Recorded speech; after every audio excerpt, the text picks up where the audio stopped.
Kita akan membahas satu tema tentang perjumpaan kita dengan Nabi SAW di sorga. Tentu semua kita, saya, anda atau siapapun, pasti merindukan Nabi SAW. Sebagaimana Nabi SAW juga merindukan umatnya. Dan kalaupun seandainya Allah Subhanahu wa Ta'ala takdirkan kita dimasukkan ke dalam sorga, tentu sorga yang Allah sediakan kepada kita akan berbeda dengan sorga yang Allah Subhanahu wa Ta'ala berikan kepada Nabi kita Muhammad sallallahu alaihi wasallam. Tentu sorga yang diberikan kepada Nabi sallallahu alaihi wasallam adalah sorga yang sangat tinggi sekali. Bahkan tidak ada tingkatan yang paling tinggi di sorga kecuali Nabi kita Muhammad sallallahu alaihi wasallam di situ. Pertanyaan pun muncul. Kalau seandainya kemudian Allah takdirkan kita masuk sorga dan tidak mungkin tingkatan sorga kita sama dengan tingkatan Nabi, macam mana pula kita akan berjumpa dengan Nabi sallallahu alaihi wasallam? Ma'asyiral muslimin yang dimuliakan Allah Azza wa Jalla, sehingga mungkinkah kita bisa berjumpa dengan Nabi sallallahu alaihi wasallam? Bismillahirrahmanirrahim. Dengan menyebut nama Allah yang Maha Pengasih lagi Maha Penyayang.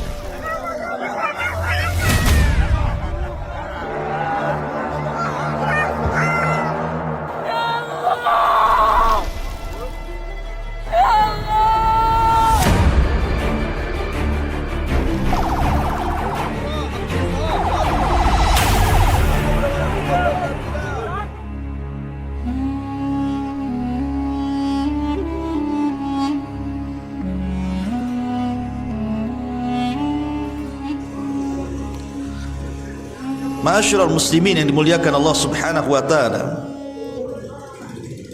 ada dua jawaban yang disebutkan para ulama. Pertama, bahwa kita mungkin berjumpa dengan Nabi, karena di dunia saja ada sebuah hadis dari Nabi sallallahu alaihi wasallam yang dikeluarkan Imam Bukhari dan Muslim dari hadis Abi Hurairah radhiyallahu anhu.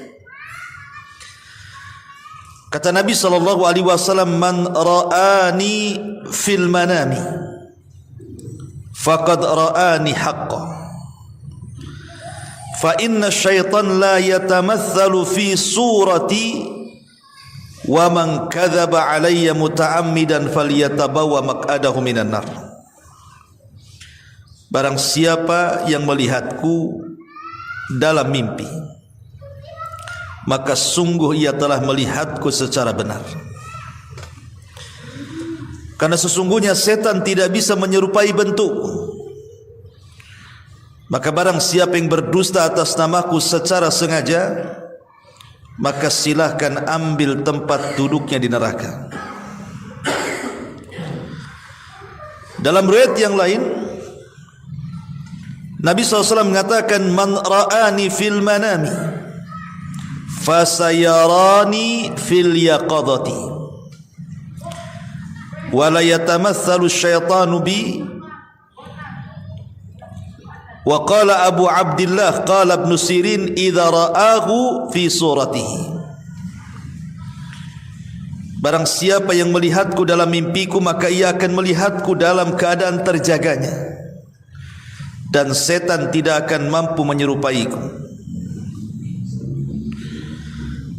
Kemudian berkata Imam Ibn Sirin yang dinukilkan Imam Bukhari, apabila dia melihatnya dalam bentuk rupa yang sebenarnya. Sebagian para ulama mengatakan bahwa kalimat fasayarani fil yaqadati, barang siapa yang melihat Nabi sallallahu alaihi wasallam dalam mimpi, maka dia akan melihat Nabi sallallahu alaihi wasallam dalam kondisi terjaga. Salah satu penafsirannya para ulama, yang dimaksud akan berjumpa dengan Rasul secara terjaga adalah bahwa mimpi orang tersebut akan terbukti di akhirat dan dia akan betul-betul melihat Nabi sallallahu alaihi wasallam. Ada juga yang mengatakan bahwa ia akan berjumpa dengan Nabi dengan pertemuan khusus di akhirat kelak, atau boleh jadi mungkin dia akan mendapatkan syafaat Nabi SAW. Berarti dari hadis ini memungkinkan kita berjumpa dengan Nabi di akhirat. Tetapi sebagai catatan, apakah orang yang berjumpa dengan Nabi SAW di dunia dalam mimpinya, bahwa orang tersebut adalah orang pilihan, sementara yang tidak melihat tidak atau bukan termasuk orang pilihan? Tentu tidak seperti itu. Banyak para sahabat yang juga tidak bermimpi berjumpa dengan Nabi, ataupun para tabi'in atau para tabi'ut tabi'in, mereka pun tidak tenukilkan kepada kita banyak yang bermimpi berjumpa dengan Nabi. Tapi mereka orang-orang mulia. Kalaupun seandainya di antara kita Allah takdirkan berjumpa dengan Nabi dalam mimpinya, maka itu sebuah bisyarat saja, kabar gembira saja. Tapi ingat, harus betul-betul melihat Rasul sebagaimana dikatakan Imam Bukhari, yang dinukilkan Imam Bukhari dari perkataan Muhammad ibn Sirin, harus betul-betul melihat dalam bentuk aslinya. Maknanya kita harus tahu sifat-sifatnya, mulai dari tinggi badannya, lebar badannya, bahunya, janggutnya, rambutnya, sebagaimana yang sudah disifatkan oleh para sahabat Nabi SAW tentang sosok Nabi. Jangan kemudian kita tidak pernah membaca sejarah Nabi seperti apa, rambutnya seperti apa, tingginya seperti apa, hidungnya, matanya, dan begitu seterusnya. Tiba-tiba kemudian dia bermimpi berjumpa dengan seseorang, ngaku pula berjumpa dengan Nabi. Nah, ini gimana ceritanya? Sifat-sifatnya dia tidak tahu. Tiba-tiba dia mengaku bermimpi berjumpa dengan Nabi. Maka persis seperti ancaman Nabi SAW, man kadzaba alayya muta'ammidan falyatabawa maq'adahu minan nar. Kalau dia sampai berdusta, atau mungkin melihat Nabi dari sisi samping saja, atau dari belakang saja, atau sorbannya saja, dusta. Maka Nabi SAW mengatakan, barang siapa yang sengaja berdusta atas namaku, silahkan tempat duduknya di neraka. Tapi bukan ini pembahasannya. Pembahasannya, kalau seandainya Allah Subhanahu wa taala takdirkan betul-betul kita ini berjumpa dengan Nabi dalam mimpi kita, bukan mustahil, mungkin. Karena Rasul yang mengatakan, kata Nabi SAW, siapa yang berjumpa denganku dalam mimpinya, maka dia betul-betul berjumpa denganku, karena setan tidak mungkin menyerupai aku. Dan dalam riwayat, fasayarani fil yaqadati, dan kelak dia pun akan berjumpa dengan aku dalam kondisi terjaganya. Maksudnya kelak pada hari kiamat, ketika kita sudah masuk surga. Ini dalil pertama bahwa tidak mustahil kita akan berjumpa dengan Nabi. Dalil yang kedua, kalau seandainya kita di surga, Allah Subhanahu wa taala perlihatkan dirinya. Artinya orang-orang yang akan masuk, orang-orang yang di dalam surga itu diberikan nikmat tambahan. Bahkan nikmat tambahan itu jauh lebih nikmat dibandingkan nikmat surga itu sendiri. Ru'yatullah, mampu memandang Allah. Kalau Allah saja bisa dipandang, maka Nabi SAW tentu lebih bisa lagi. Kalau kita bisa berjumpa dengan Allah, faman kana yarju liqa'a rabbih falyamal amalan salihan. Barang siapa yang ingin melakukan perjumpaan dengan Allah, maka silahkan beramal dengan amalan yang saleh. Wala yusyrik bi ibadati rabbih ahada, dan dia tidak melakukan kesyirikan dengan siapapun. Artinya berjumpa dengan Allah tidak mustahil, maka berjumpa dengan Nabi pun tidak mustahil. Ma'asyiral muslimin yang dimuliakan Allah Subhanahu wa taala, apalagi banyak dalil-dalil yang menunjukkan bahwa ada amalan-amalan yang dengan amalan itu kita bisa diperjumpakan dengan Nabi SAW. Bisa menatap wajahnya, bisa bersentuhan dengan Rasul, bersalaman, memeluk, bercengkrama dan begitu seterusnya. Dan itulah angan-angan setiap mukmin yang betul-betul mengamalkan imannya. Ma'asyiral muslimin yang dimuliakan Allah Azza wa Jalla, karena dahulu di masa Rasul ada Arab Badui. Ia sudah berjasa dengan Nabi SAW. Jadi ketika Rasul safar, Rasul itu singgah di satu rumah punya Arab Badui. Kemudian Arab Badui itu menjamu Nabi SAW sebagai tamu. Maka Nabi SAW mengatakan, karena engkau sudah berbuat baik kepadaku, menjamu aku dalam perjalananku, datanglah satu waktu ke kota Madinah, aku akan balas kebaikan. Betul, satu hari si Arab Badui ini kemudian datang ke kota Madinah mencari Nabi SAW. Kemudian setelah berjumpa dengan Rasul, Rasul itu tidak pernah melupakan kebaikan orang. Beda dengan kita, kadang-kadang kebaikan orang itu kita tidak menghargai. Tapi Rasul itu tidak pernah melupakan kebaikan orang. Disambutlah si Badui itu. Kemudian ya layaknya tamu dikasih makanan, dikasih hidangan yang lezat. Kemudian sudah dipersiapkan hadiah. Kemudian Nabi SAW mengatakan kepada Arab Badui ini, wahai fulan, karena engkau sudah berbuat baik kepada aku, salni, mintalah kepadaku sesuatu, aku akan beri. Salni syai'an u'tik, mintalah kepadaku sesuatu, aku akan beri. Arab Badui ini sudah tua.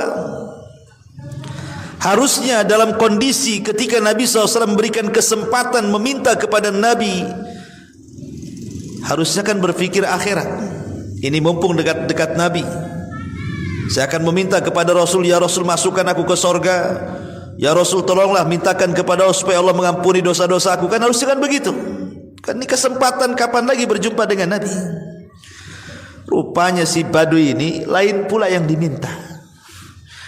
Dia mengatakan, ya Rasulullah, uridu dabatan arkubu biha.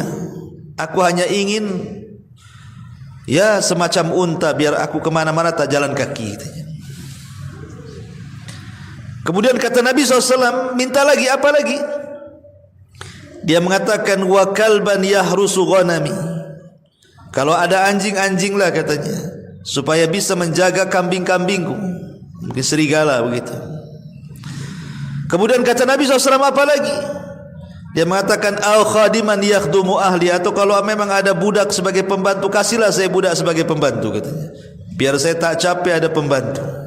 Lihat, dia hanya menjamu Nabi, karena Rasul ketika safar kehabisan bekal. Kemudian dijamu di rumahnya. Kemudian Nabi SAW ingin berbuat baik, membalas kebaikannya, tapi lihat permintaannya. Ibaratnya begini, ana singgah di rumah antum, antum kasih makanan saya. Besok antum ke rumah ya, kata ana. Datanglah antum ke rumah ana, karena antum sudah berbuat baik, kemarin sudah kasih makan. Kira-kira apa nih hadiah yang harus saya kasih? Gini aja Ustaz, saya minta itu senianya untuk saya. Kan? Atau tolonglah sewakan pembantu lah biar saya tak capek. Enggak balance kan itu kan. Oke lah kalau seandainya pun sesuai gitu ya. Tetapi Nabi SAW ingin mengajarkan kepada Badui ini. Kata Nabi SAW, lemahkah engkau wahai fulan, seperti yang diminta seorang yang sudah tua di zaman Bani Israel. Sahabat yang mendengar ketika itu mengatakan, ya Rasul, apa yang maksud anda itu orang tua di zaman Bani Israel? Kemudian Nabi bercerita panjang sekali soal kisahnya Nabi Musa yang tersasar di sebuah jalan, tidak bisa keluar karena dia harus membawa jasadnya Nabi Yusuf. Karena pesannya Nabi Yusuf, dia ingin dikubur tidak di Mesir tapi di Palestina. Akhirnya orang-orang mengingatkan, wahai Musa, kenapa kita tersesat? Karena kita tidak membawa jasadnya Nabi Yusuf. Nabi Musa mengatakan, di mana kuburannya? Ayo kita gali dan kita ambil jasadnya, kita pindahkan. Maka orang-orang mengatakan tidak ada yang tahu kecuali orang tua dari orang tua Bani Israel. Ada satu orang tua, itu dia tahu kuburannya itu. Akhirnya kemudian Nabi Musa mengatakan, bisa enggak kau tunjukkan di mana kuburan Yusuf? Kata orang tua ini, oh tidak bisa, ada imbalannya. Kata Nabi Musa, apa imbalannya? Dia mengatakan, jadikan aku temanmu di sorga. Kalau engkau kabulkan, aku tunjukkan kuburannya. Hanya ngasih tahu di mana kuburannya. Bayangkan, minta dijadikan teman Nabi Musa di sorga lagi itu kan. Luar biasa itu kan. Ya. Maka Rasul mengatakan kepada orang tua Badui itu, tidakkah kau teringat dengan orang tua Bani Israel? Kenapa kau tak minta sorga? Gitu maksudnya. Jadi ada orang-orang di dunia ini tidak peduli. Tidak peduli dengan agamanya, tidak peduli dengan nabinya. Tidak ingin berjumpa dengan nabinya. Bukti tidak mau berjumpa dengan nabinya, mereka tidak peduli dengan syariat Nabi SAW. Tidak peduli dengan solat, tidak peduli dengan puasa, tidak peduli dengan Quran, majlis ta'lim. Pokoknya enggak peduli sama sekali, cuek aja dia. Tapi ngaku umat Nabi, KTP-nya Islam pula. Kalau dikafir-kafirkan marah pula dia. Ma'asyiral muslimin yang dimuliakan Allah Subhanahu wa taala, maka malam ini kita akan fokus ada 9 perkara atau 9 amalan yang dengan 9 amalan ini memungkinkan kita berjumpa dengan Nabi sallallahu alaihi wasallam. Apa saja 9 amalan itu? Yang pertama, al-mar'u ala man ahab. Bahwa seseorang itu tergantung kepada siapa yang dicintainya. Ketika seseorang kemudian mencintai Nabi sallallahu alaihi wasallam, maka Nabi SAW menjanjikan kepada kita, kepada setiap orang yang mencintainya, akan bersamanya di sorga. Anas ibn Malik radhiyallahu an satu hari bercerita. Jadi ada seseorang Badui datang kepada Nabi SAW dan berkata, ya Rasulullah, mata sa'ah Rasul, kira-kira kapan kiamat? Maka Nabi SAW mengatakan, wa ma'adatta laha. Kau tanya kiamat, emang apa yang kau siapkan? Apakah engkau bertanya soal kiamat untuk melihat bagaimana gunung dihancurkan, langit digulung, kemudian bintang dijatuh-jatuhkan, atau ingin melihat apa? Apa yang kau siapkan, kata Rasul? Maka dia mengatakan, la syai'a ya Rasul, tidak ada wahai Rasul. Akan tetapi, walakinni uhibbullaha war rasul. Modalku cuma satu, aku ini cinta dengan Allah dan Rasulnya. Maka Nabi SAW mengatakan, anta ma'aman ahbabta. Kalau benar ucapanmu, maka engkau akan bersama orang yang kau cintai. Kalau benar ucapanmu, maka engkau akan bersama orang yang kau cintai. Ma'asyiral muslimin yang dimuliakan Allah Subhanahu wa taala, Al-Hafidz Ibnu Hajar Al-Asqalani rahimahullahu taala, ketika dia menjelaskan tentang hakikat kecintaan seseorang kepada Nabi, beliau mengatakan bahwa ada 4 perkara. Kalau ada pada diri kita, ketahuilah bahwa kita ini betul-betul mencintai Nabi. Tapi kalau tidak ada 4 perkara ini pada diri kita, atau salah satunya hilang dari 4 perkara itu, maka Anda belum mencintai Nabi. Yang pertama, faqdu ru'yatihi, yakunu ashadda alaihi min faqdi ayyi syai'in akhar fid dunya. Kehilangan tidak sanggup melihat Nabi, karena memang kita tidak hidup di zamannya. Yang melihat Nabi yang hidup di zamanlah para sahabat, kan begitu. Tetapi kita merasa bahwa kita kehilangan dengan Nabi sallallahu alaihi wasallam dan kita tidak bisa melihatnya. Perasaan, keinginan kita ingin melihat Rasul dan kita tidak bisa melihat Rasul, itu asyadda alaihi, sangat mengganggu dia, min faqdi ayyi syai'in akhar fid dunya, dibandingkan dengan kehilangan yang lainnya yang ada di dunia ini. Dengan tidak bisanya kita memandang Rasul, itu lebih kehilangan dibandingkan satu dunia ini hilang dari diri kita. Ada enggak perasaan seperti ini? Ataukah justru terbalik? Hilang dompet lebih dipikir dibandingkan tidak bisa melihat Nabi. Kadang-kadang seperti itu. Ya. Kemudian yang kedua, kata beliau, yatamanna huduru hayatihi sallallahu alaihi wasallam kai yubadzilu nafsahu wa malahu duna. Berangan-angan kalau dia hidup di masa Nabi, supaya dia bisa memberikan seluruh daya dan kekuatan waktunya, harta dan jiwanya untuk memperjuangkan Nabi.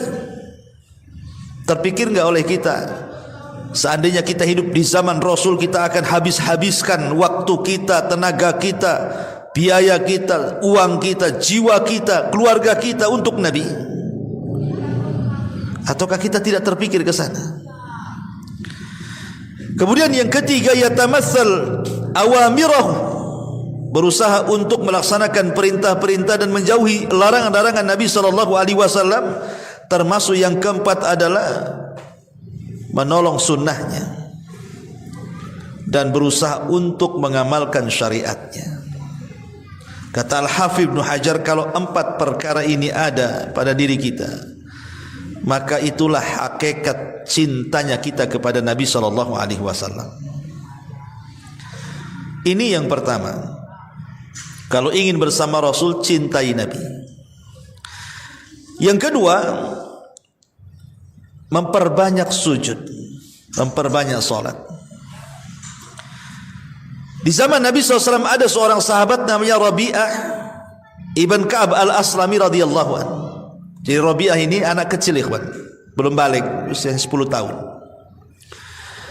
Tapi Rabi'ah ibn Ka'ab al-Aslami ini selalu menolong Rasul di malam hari, jarang tidur anak ini. Umur 10 tahun tapi jarang tidur malam. Dan kalaupun dia mau tidur itu, dia tidak mau jauh-jauh dari pintu rumah Nabi. Khawatir Rasul itu bangun malam, perlu air, perlu sendal, perlu siwak, perlu apalah yang diperlukan Nabi, sehingga dia tidak jauh-jauh dicari Nabi.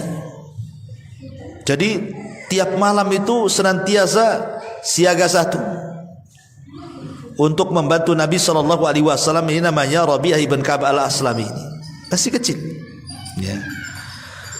Jadi Nabi sallallahu alaihi wasallam itu kan penyayang.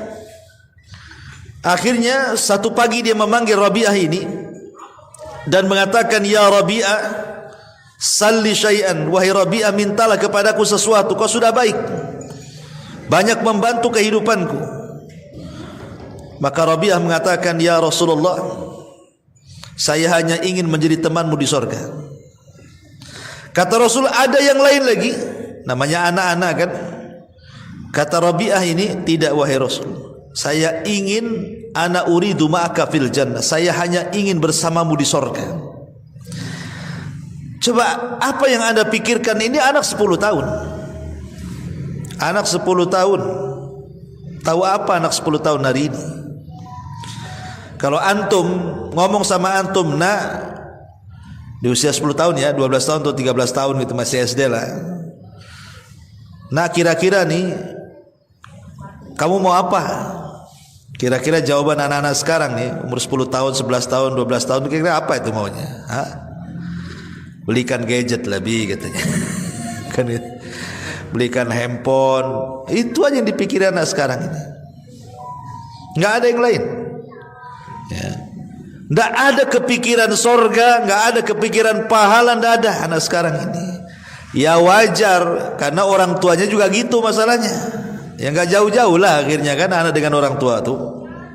Tapi lihat Rabi'ah ibn Ka'ab al-Aslam, karena hidup di lingkungan Nabi, dia hanya meminta kepada Rasul, ya Rasulullah, jadikan aku temanmu di sorga. Maka Nabi SAW mengatakan, baik wahai Rabi'ah, tapi ada syaratnya. Apa syaratnya? Kata Nabi SAW, fa inni ala nafsika bi kasrati sujud. Bantu aku supaya keinginanmu tercapai menjadi temanku di sorga, perbanyaklah oleh kamu sujud. Artinya disuruh memperbanyak solat selain solat wajib maksudnya.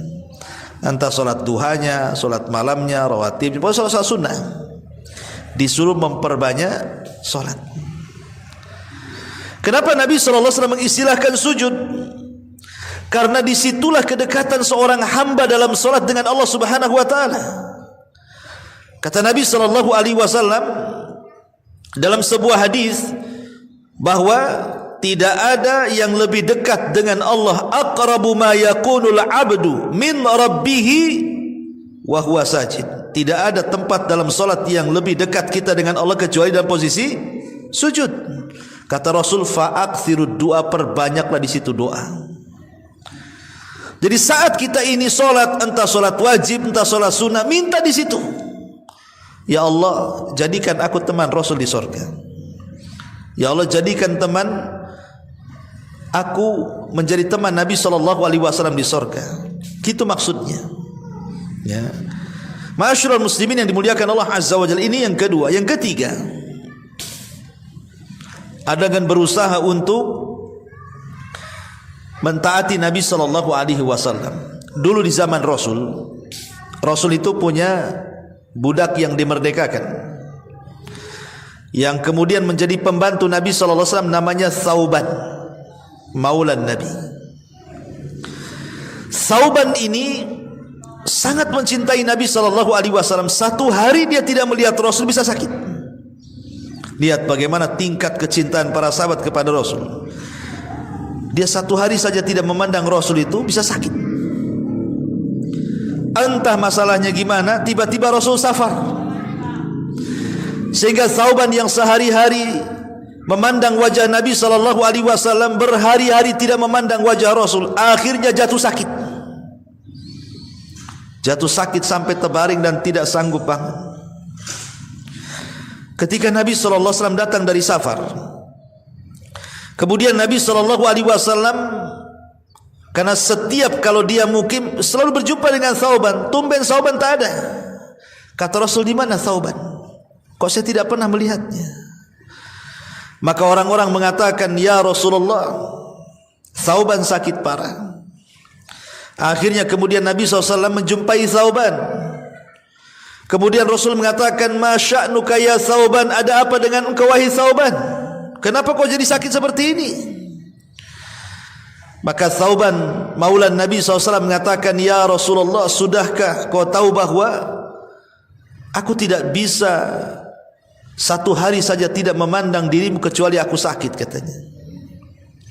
Ditambah-tambah kalau seandainya aku terpikir dengan kematian. Kalau Allah takdirkan aku mati dan kau juga mati, kemudian Allah takdirkan aku masuk sorga dan kau juga masuk sorga, paling sorga yang Allah berikan kepadaku paling rendah, dan sorga yang Allah berikan kepadamu paling tinggi. Macam mana aku bisa menatapmu, katanya. Makanya aku sakit seperti ini ya Rasulullah. Maka Rasul terdiam sampai akhirnya kemudian turun ayat surah An-Nisa ayat 69. Wa man yuti'illaha wa rasulahu fa ulaika ma'al ladzina an'ama Allahu 'alaihim minan nabiyyin was-siddiqin wasyuhada'i was-salihin wa hasuna ulaika rafiqa. Turun ayat ini. siapapun yang mentaati Allah dan Rasulnya, maka mereka akan bersama para nabi, orang-orang yang telah Allah berikan nikmat kepada mereka dari kalangan para nabi, para siddiqin, para syuhada, dan orang-orang saleh. Dan merekalah teman-teman terbaik kita di akhirat. Artinya, dengan kita terus mentaati Allah dan Rasulnya, menjalankan perintah, menjauhi larangan, menikmati yang dihalalkan, menjauhkan yang diharamkan, maka kalau kita bisa istiqomah di situ, maka ini janji janji Allah dalam Al-Quran surah An-Nisa 69, kita akan ditemankan dengan mereka, para nabi, para siddiqin, para syuhada, dan orang-orang saleh. Ini yang ketiga. Ma'asyiral muslimin yang dimuliakan Allah Subhanahu wa taala, masalahnya yang ketiga ini memang agak berat. Rasul pernah mengatakan, kullu ummati yadkhulunal jannah, setiap umatku pasti masuk surga kan, illa man aba, kecuali orang yang tidak mau masuk surga saja. Sahabat heran, masa ada orang enggak mau masuk surga? Kata Rasul, ya, man ata'ani dakhalal jannah wa man asani faqad aba. Siapapun yang taat denganku dia masuk surga, siapapun yang bermaksiat kepadaku dia tidak akan masuk surga. Itulah orang yang enggan masuk surga. Kalau seandainya kita tanya kepada kaum muslimin, mau tidak kalian berjumpa dengan Nabi SAW? Pasti jawabannya mau. Kalau dia betul-betul seorang muslim. Tapi pertanyaannya, kalau memang betul-betul ingin berjumpa dengan Nabi SAW, ajak orang ini sholat, mau enggak? Ajak orang ini ngaji, mau enggak? Ajak orang ini menjalankan sunnah Rasul, mau tidak? Ajak orang ini menjalankan syariat Nabi, mau atau tidak? Kalau itu semua tidak dijalankan, macam mana akan berjumpa dengan Nabi? Sementara syarat berjumpa dengan Nabi dan kita akan menjadi bersua dengan Rasul, menatap Rasul, syaratnya salah satunya adalah dengan cara ketaatan kita kepada Allah dan Rasulnya. Ini yang nomor 3. Yang nomor 4 sekarang, husnul akhlak, berusaha untuk memperbaiki akhlak. Nabi SAW mengatakan dalam hadis Jabir radhiyallahu an, inna min ahabbikum ilayya wa aqrabukum minni majlisan yaumal qiyamah ahasinukum akhlaqah. Sesungguhnya manusia yang paling aku cintai, kata Rasul, dan yang paling dekat tempat duduknya pada hari kiamat adalah orang-orang yang baik akhlaknya. Para ulama mengatakan, apa sih baik akhlak itu? Baik akhlak itu terangkum dalam 3 kata. Akhlak itu terangkum dari 3 kata. Talaqatul wajhi, wa badlul ma'rufi, wa kafful adai. Akhlak itu 1, talaqatul wajhi, wajahnya selalu senyum, nampak di wajahnya jarang melotot, jarang marah, sering senyum, kata-katanya santun gitu ya. Ah, itu berarti berakhlak wajahnya nih. Tapi kalau baru ngomong udah melotot, ya kan? Baru ngomong sudah nyentak orang, yang keluar pun bahasa binatang, nggak ada akhlak tuh wajahnya tuh. Ya. Talaqatul wajhi. Yang kedua, badlul ma'ruf, berusaha untuk mengerahkan tenaga membantu saudaranya. Kalau punya uang bantu dengan uang, kalau punya tenaga bantu dengan tenaga, kalau punya waktu bantu dengan waktu, bantu dengan doa, semuanya bantu. Ya. Ataupun yang ketiga, kaful adha, berusaha untuk tidak menyakiti orang lain atau sabar dari kejahatan orang lain. Tidak menyakiti orang dan sabar juga kalau disakiti. Itulah akhlak, katanya ulama. Dan ini definisi yang disebutkan oleh Al-Imam Mubarak rahimahullahu ta'ala. Abu Hurairah radhiyallahu anhu pernah ditanya soal akhlak ini, wahai Abu Hurairah, akhlak baik itu apa? Maka Abu Hurairah mengatakan, tasilu man qata'ak wa ta'fu amman dolamak wa tu'ti amman haramak. Kata Abu Hurairah, akhlak yang baik itu engkau menghubungkan silaturahim kepada orang yang memutus silaturahim, engkau memaafkan kepada orang yang menzalimi engkau, dan engkau memberi kepada orang yang pelit dengan engkau. Nah, 3 perkara kata Abu Hurairah. Akhlak itu kita menyambung kepada orang yang memotong silaturahim, kita memaafkan kepada orang yang menzalimi kita, dan kita memberi kepada orang yang bakhil dengan kita. Kalau kita kan tidak, ngapain saya kasih dia, dia aja nggak kasih saya kok. Itu kan kita itu. Berarti akhlaknya belum ada kan itu ya. Kalau tengok definisinya Abu Hurairah kan itu. Ayolah kita ke sana. Ngapain dia aja nggak pernah ke sini. Kan gitu bahasa kita kan. Tolonglah bantu dia. Ngapain bantu dia? Dia aja nggak pernah bantu saya kan. Akhlak itu tidak seperti itu. Makanya kata Abu Hurairah, kita berusaha untuk menyambung kalau dia memutus, berusaha untuk memaafkan kalau dia zalim, berusaha untuk memberi kalau dia bakhil. Nah, gitu ya kata Abu Hurairah. Itulah akhlak katanya. Ma'asyiral muslimin yang dimuliakan Allah Azza wa Jalla, termasuk juga Aisyah radhiyallahu anha ketika mengkisahkan tentang bagaimana akhlaknya Nabi. Apa kata Aisyah radhiyallahu anha? Dia mengatakan, "Maka kana ahadun ahsan khuluqan min Rasulillah." Tidak ada manusia yang lebih baik akhlaknya dibandingkan Rasulullah. "Ma da'ahu ahadun min ashabihi wala min ahli baiti illa qala labbaik." Tidak ada satupun yang mengundang Nabi dari sahabat-sahabatnya, entah yang miskin, entah yang kaya, entah pejabat, entah rakyat, entah orang biasa, pokoknya siapapun yang undang Nabi, entah orang luar, entah keluarganya sendiri, Rasul mengatakan labbaik, siap, saya akan penuhi panggilan. Maka dari sini turun ayat, wa innaka la'ala khuluqin azim, dan engkau wahai Muhammad di atas akhlak yang paling tinggi. Nah, coba antum undang pejabat ke rumah antum, mau enggak? Kan nih Nabi nih, ya enggak usah pejabat lah, PRT lah. Saja makan di rumah, mau enggak kan? Ya, tempe tahu jadilah kan itu. Lihat, Rasulullah SAW tidak memandang siapapun yang undang dia, mau miskin, mau kaya, mau kere, mau apa, semua Rasulullah baik, saya siap penuhi panggilanmu.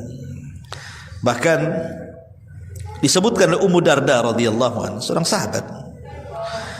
Jadi qama Abu Darda lailatan yusalli.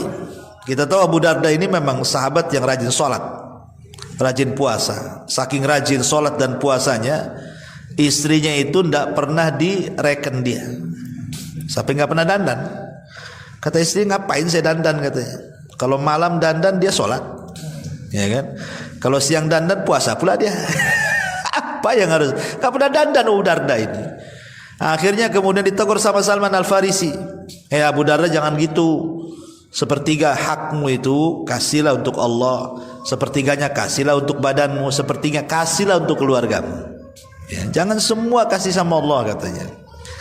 Kata Nabi SAW, sadaqah Salman. Oh betul itu kata Salman, ya.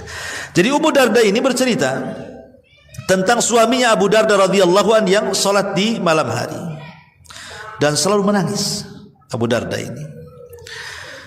Dan ketika dia menangis, dia selalu berdoa. Nih, lihat doanya Abu Darda ini. Apa doanya? Allahumma ahsanta khuluqi fahassin khulqi faqad ahsanta khulqi fahassin khuluqi. Ya Allah, engkau sudah memperbaiki badanku, maka perbaikilah akhlakku. Itu aja yang dibaca itu. Ya Allah, sebagaimana engkau sudah memperbaiki fisikku, badanku, tolonglah perbaiki akhlakku. Sampai pagi itu yang dibaca. Jadi istrinya ini, Ummu Darda ini mengatakan kepada Abu Darda, ya Abu Darda, kenapa kau asih itu aja diulang-ulang doamu? Apa enggak ada doa lain? Ya. Maka Abu Darda mengatakan, ya Ummu Darda, ya, innal abdal muslim yuhsin khuluqahu hatta yudkhilahu bihusni khuluqihil jannah. Wahai Ummu Darda, kalau seorang muslim itu dia baik akhlaknya, akhlaknya itulah yang mengantarkan dia ke surga. Tapi sebaliknya, jika seorang muslim itu buruk akhlaknya itu yang mengantarkan dia ke neraka. Makanya saya minta kepada Allah untuk diperbaiki akhlak, kata Abu Darda. Ya. Ma'asyiral muslimin yang dimuliakan Allah Subhanahu wa taala, maka dari sini lihat bagaimana ketinggian dan keluhuran akhlak Nabi sallallahu alaihi wasallam dan akhlak para sahabat dan juga akhlak para ulama. Jadi kalau seandainya kita ini berusaha untuk setiap hari memperbaiki akhlak, hakikatnya kita sedang mencontoh Nabi. Yang kedua, sebab dengan akhlak itu kita akan dapat surga. Kemudian yang ketiga, akhlak itu bisa memberatkan timbangan. Kemudian yang keempat, justru kesempurnaan iman itu ada di akhlak. Kemudian juga kedekatan kita dengan Rasul pada hari kiamat adalah dengan akhlak. Kalau kita ingin berjumpa dengan Rasul, maka carilah akhlak yang baik. Ini yang keempat. Yang kelima, kafalatu al-yatim. Kalau ingin bersua dengan Rasul, bersanding dengan Rasul, berjumpa dengan Rasul, menatap Rasul, memeluk Rasul, apakah ini berlaku juga dengan perempuan? Apa hanya laki-laki saja? Ya tentu berjumpa dengan Rasul ya, perempuan juga berjumpa.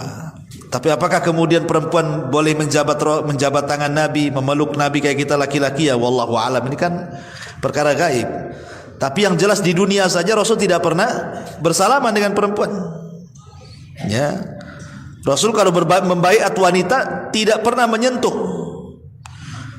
kulit wanita, karena Rasul mengatakan menyentuh kulit yang bukan mahram sama dengan lebih dahsyat dibandingkan meletakkan paku di atas kepala, kan begitu. Tapi ini kan perkara gaib wallahu alam. Tapi yang jelas bahwa semua akan berjumpa dengan Rasul, mau laki-laki mau perempuan. Tapi urusan salaman atau tidak, pelukan atau tidak, itu wallahu alam. Tapi kalau laki-laki ya mungkin. Kalau perempuan ya ilmunya di sisi Allah Subhanahu wa taala. Nah, salah satunya yang kelima adalah kafalatul yatim. Berusaha untuk mengkafil anak yatim, sebagaimana Rasul mengatakan, ana wa kafilul yatim fil jannati kahataini. Saya dan para pengkafil anak yatim itu seperti ini di surga. Rasul menegakkan jari tengah dan syababah, telunjuk, kemudian merapatkan seperti ini. Ya. Tentu maksudnya mengkafil anak yatim itu bukan mengkafil sedekah setahun sekali, bukan. Kan ada orang kalau datang Ramadan, ayo datang, kita mau ngasih santunan anak yatim. Itu bukan kafil, itu sedekah namanya. Kafil yatim itu artinya kita ambil anak yatim yang masih bayi, kemudian kita besarkan sampai dia balik. Ya. Atau lebih bagusnya antum selamatkan ibunya juga. Antum cari janda yang punya anak bayi, nikahi jandanya. Itu namanya satu gayung 3, 4, 50 terlampaui itu. Anak-anaknya ikut antum semua tuh, kan gitu ya. Ya, nggak bisa Ustaz, istri saya tak ngizinkan. Ya udah nggak usah kalau nggak ngizinkan, ambil anaknya saja. Ya, ambil anaknya. Oh Ustaz, ibunya tak mau anaknya diambil, nggak usah maksa. Nggak, tetap anakmu nggak apa-apa. Kamu kan ibunya, nggak apa-apa, anakmu sama kamu. Tapi sayang danai dia. Susunya berapa 1 bulan? Pakaiannya, pampasnya. Nanti sampai balik, pokoknya nggak boleh ada uang orang lain. Itu uang saya sampai dia besar. Itu namanya kafil. Sampai dia balik. Itulah kafil namanya.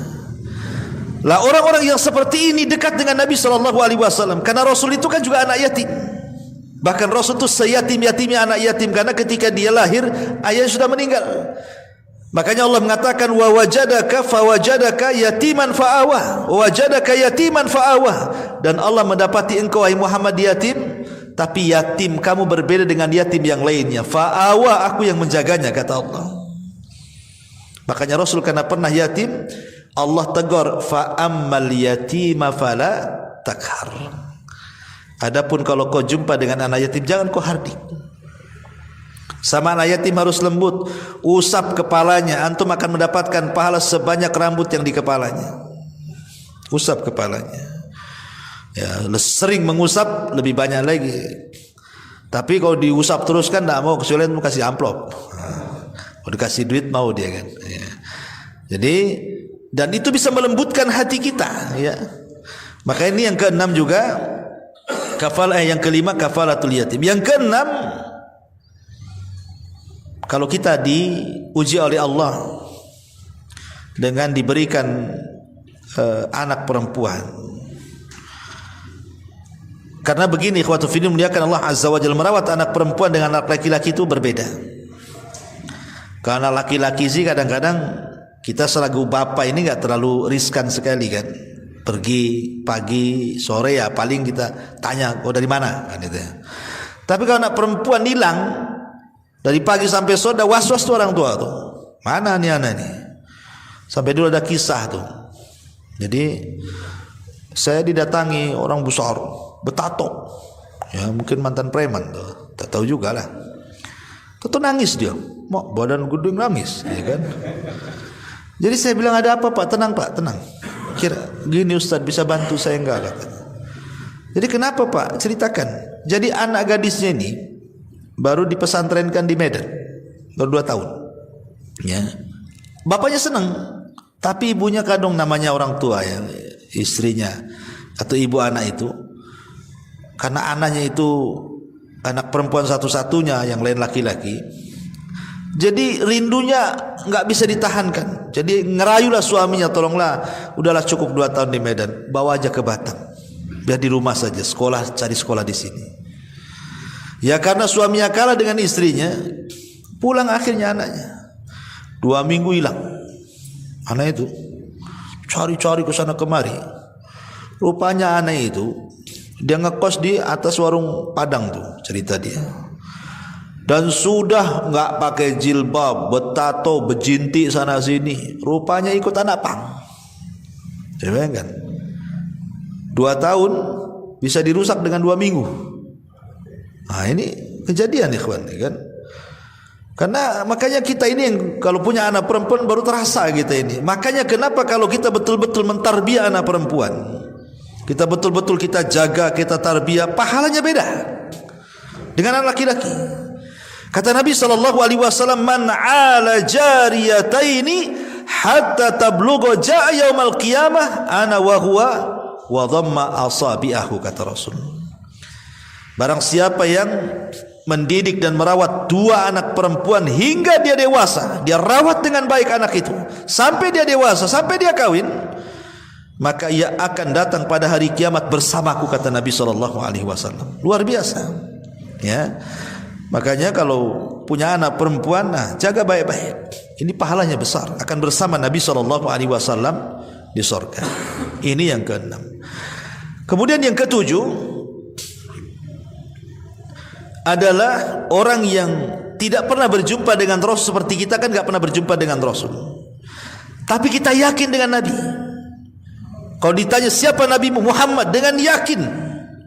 Dan kalau ada yang kemudian berusaha untuk istihza, mengolok-olok Nabi, kita marah.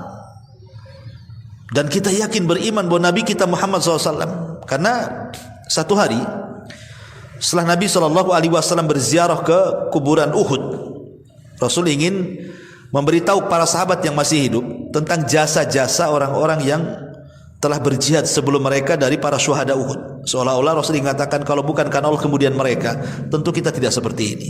Rasul tidak pernah melupakan jasa orang kan. Dibawalah ziarah ke kuburan Uhud. Lah sepulangnya dari ziarah kuburan Uhud itulah Rasul menangis. Kemudian para sahabat pun ikut menangis dan mengatakan, "Wa ma yubkika ya Rasulullah?" Apa yang membuat Anda menangis wahai Rasul? Maka Nabi SAW mengatakan, "Wadidtu," kata Rasulullah. Kata Nabi SAW di sini, afwan, "Wadidtu anni qad ra'aitu ikhwanuna." Wadidtu anni qad ra'aitu ikhwanana. Kata Nabi SAW, aku ingin berjumpa dengan teman-temanku, katanya. Sahabat heran dan mengatakan, "Rasulullah, kami loh teman-temanmu, ini teman-temanmu semua di sini loh." Kemudian Rasul, "Bukan, kalian bukan teman-temanku," katanya. "Kalian itu sahabatku." Lalu sahabat bertanya, "Lalu siapa yang Anda maksudkan teman-temanmu itu, Rasul?" Maka Nabi SAW mengatakan, yang dimaksud teman-temanku adalah kaumun, kata Rasul, sebuah kaum, lam ya'tu ba'd, yang belum datang, nanti datangnya. Ini ngomong di hadapan para sahabat, ya. Tetapi Wahum yu'minuna bi, mereka mau beriman denganku, katanya. Siapa mereka? Ya kita ini. Ya. Tidak pernah berjumpa dengan Rasul, tetapi sangat yakin dengan Rasul, beriman dengan Nabi SAW. Makanya teruslah kita mempelajari sirah Rasul, mempelajari sunnah-sunnah Rasul, berusaha mengamalkannya dan begitu seterusnya mendakwahkannya, supaya kita masuk pada hadis ini, di mana kita termasuk orang-orang yang dirindukan Nabi SAW dengan perjumpaan dia dengan kita pada waktunya, kalau Allah takdirkan kita masuk surga. Kemudian yang nomor 8, memperbanyak solawat. Memperbanyak solawat.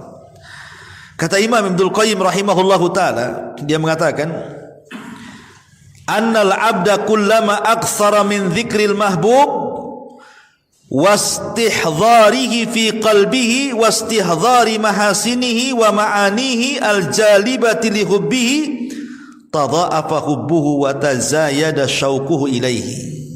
Kata beliau, setiap orang menyebutkan orang yang dicintainya dengan kebaikannya, dengan sifat-sifatnya, maka setiap itu pula lah maka akan besar kerinduannya dan keinginan berjumpanya dengan Nabi SAW. Kata Nabi SAW, aulan nas bi yaumal qiyamah aktsaruhum alayya salatan. Manusia yang paling utama nanti pada hari kiamat bersamaku adalah orang-orang yang paling banyak membaca salawatnya dengan aku. Jadi orang-orang yang dekat dengan Rasul, mendapatkan syafaat Rasul, adalah orang-orang yang memperbanyak salawat. Karena memperbanyak salawat itu tanda cinta. Antum kalau cinta sama perempuan, pasti perempuan itu aja yang disebut-sebut, ya kan? Antum kalau cinta sama seseorang, maka orang itu aja yang disebut. Antum suka dengan ustadz di Batam banyak, itu aja yang disebut, ya. Karena cinta itu terkadang tampak dari penyebutan. Ingat waktu saya berkisah sama antum kisah Laila Majnun, ya, Laila Majnun, Laila perempuannya, Majnun laki-lakinya. Ini dipisahkan, si Laila Majnun ini tidak direstui sama orang tuanya. Akhirnya kemudian si Majnun ini masuk ke hutan. Dia terpikirlah itu si Laila terus. Lapar dia, ambil busur panah, dikejarnya kijang, kemudian disambar dengan panahnya, kena kakinya. Kemudian tumbanglah kijang itu. Langsung diambil pisaunya, pas mau disembeli ditengokin matanya, kok matanya sama dengan Laila katanya. Akhirnya dilepas kijangnya, gara-gara matanya sama dengan Laila. Makanya disebut Majnun, gila. Itulah cinta, ya kan? Nah, dilepas padahal lagi lapar tuh, kan? Makanya disebut Laila Majnun. Ya. Artinya bahwa orang yang mencintai sesuatu itu pasti akan disebut-sebut sesuatu yang dicintai itu. Artinya kalau kita merasa cinta dengan Rasul, maka menyebut-nyebutlah nama Rasul dengan cara apa? Memperbanyak salawat. Belum lagi salawat ini kalau kita panjatkan satu kali saja, kita mengatakan Allahumma sholli ala Muhammad, maka Allah akan berikan 10 salawat kepada kita. Apa maknanya? Dan apa makna salawat itu? Makna salawat itu kita mengatakan, ya Allah, pujilah Nabi kita di langit sana, di hadapan malaikat Jibril, Mikail, Israfil, semua malaikat yang di langit.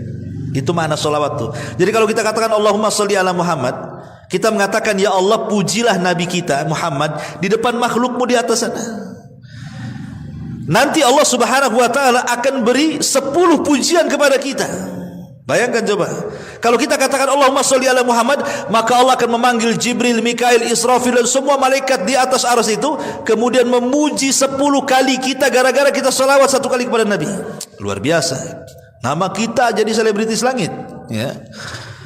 Nah, itulah fungsi salawat itu. Belum lagi dengan salawat itu dekat majlis kita dengan Nabi SAW pada hari kiamat, menjadi teman Nabi SAW. Dan yang terakhir, tentunya teruslah berdoa kepada Allah agar kita bisa berjumpa dengan Nabi. Abdullah bin Mas'ud radhiyallahu, saya akan bacakan hadisnya dulu. An Abdullah bin Mas'ud radhiyallahu anhu qala, dakhala Rasul sallallahu alaihi wasallam al-masjida wa huwa baina Abi Bakrin wa Umar.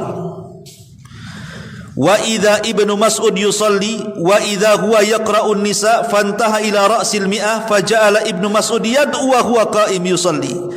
Faqala an-nabiy sallallahu alaihi wasallam as'alu is'al tu'tah thumma qala man sarrahu an yaqra al-Qur'ana ghaddan kama unzil falyaqra bi qira'ati ibni ummi abdin. Falamma asbaha ghadan ilaihi Abu Bakrin liyubashshirahu wa qala lahu ma sa'alta Allah al-bariha. Qala qultu Allahumma inni as'aluka imanan la yartad wa na'iman la yanfad wa murafaqata Muhammadin fi a'lal jannatil khuldi. Thumma jaa Umar faqila lahu inna Aba Bakrin qad sabaqaka. Qala yarhamullahu Aba Bakrin ma sabaqtuhu ila khairin qad illa sabaqani ilaihi. Jadi kisahnya begini. Ibnu Mas'ud radhiyallahu an dia berkata pernah Rasul sallallahu alaihi wasallam masuk ke masjid bersama Abu Bakar dan Umar. Dan Abu Bakar dan Umar di antara Nabi sallallahu alaihi wasallam. Saat itu Abdullah bin Mas'ud sedang salat. Lah dalam salatnya dia membaca surah An-Nisa dan sudah menyelesaikan 100 ayat. Kemudian Ibnu Mas'ud berdoa dalam posisi berdiri di salatnya. Kemudian Rasulullah SAW seolah mendengar doanya dan mengatakan, mintalah engkau akan diberi, mintalah engkau akan diberi. Padahal tidak ada yang dengar. Ya, Rasul dengar dia berdoa. Ya. Abu Bakar heran, kenapa Rasul mengatakan berdoalah engkau akan diberi, berdoalah engkau. Padahal Abu Bakar gak dengar doanya kan. Jadi kemudian Nabi SAW mengatakan barang siapa yang suka untuk membaca Al-Quran dengan benar sebagaimana diturunkan maka hendaklah dia membacanya seperti bacaan Ibnu Ummi Abdin, kunyah daripada Abdullah bin Mas'ud ini. Saat waktu sudah pergi, Abu Bakar datang menemui dia dan menyampaikan kabar gembira kepadanya. Abu Bakar mengatakan, apa yang kau minta tadi? Sampai Rasul mengatakan, mintalah kau akan diberi, mintalah kau akan diberi itu. Kau ngomong apa? Kata Abu Bakar itu. Kata Abdullah bin Mas'ud, aku hanya berdoa kepada Allah, ya Allah, saya meminta kepadamu keimanan yang tidak akan berubah dengan kemurtatan, kenikmatan yang tidak terputus, dan aku memohon kepadamu agar menjadi pendamping Muhammad sallallahu alaihi wasallam di deretan tertinggi di surga yang kekal nanti, katanya. Maka Abu Bakar mengatakan, berbahagialah, berbahagialah. Rasul ngomong berbahagialah. Kemudian Abu Bakar pergi. Datang Umar mau ngasih tahu juga. Kata Abdullah bin Mas'ud, udah telat, Abu Bakar baru datang, katanya. Maka Umar mengatakan, aduh memang Abu Bakar nih, setiap aku mau berbuat baik dia pula duluan, katanya. Ya, jadi lihat bagaimana di sini Abdullah bin Mas'ud mengajarkan kepada kita, berdoalah kepada Allah. Ini wasilah yang ke-9, berdoa kepada Allah, minta agar kita menjadi teman Nabi sallallahu alaihi wasallam di surga. Ini 9 perkara amalan-amalan yang bisa menjadikan kita dekat dengan Nabi sallallahu alaihi wasallam. Wallahu a'lam bishawab. Subhanaka wa bihamdika asyhadu an la ilaha illa anta astaghfiruka wa atubu ilaik. Allahu taala alam. Assalamualaikum warahmatullahi wabarakatuh.